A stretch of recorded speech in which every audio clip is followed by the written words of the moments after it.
All right, so these are all going to be a little bit long-winded to show you some things, but hopefully it'll help you get a feel for the software a little bit. Okay, right now I'm going to go into output configuration.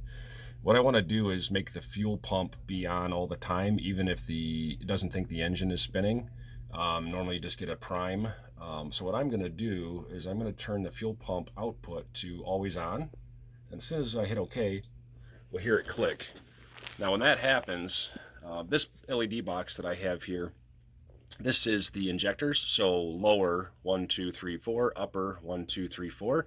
And now that I've turned the fuel pump on, there's 12 volts going to these, so I can actually do a output test. Okay, so I'm going to show you how that works.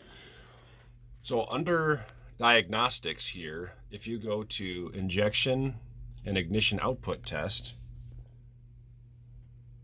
there's a bunch of different options. You could do stuff in firing orders or just whatever you select. This is kind of what I like. But so you set up a frequency. So we're going to do 10 hertz and then 5 milliseconds, blah, blah, blah, whatever. I'm going to hit start test. Now I'm just going to select. Maybe I am going to select one of these things. There we go. So cylinder 1. So you can see now we've got both upper and lower flashing. It's kind of hard to capture with my phone, but so now I'm going to move on to 2.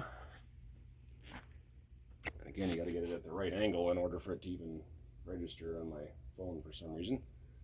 There's number 3. There's number 4. Now I'm going to move to ignition. Okay, now we're going to go up here. We'll hear my relays clicking, and it really does keep blinking. It's just, for whatever reason, it's like the refresh rate on my phone or something. Number 2, number 3, and number 4. Okay, so now I'm going to go back before I forget.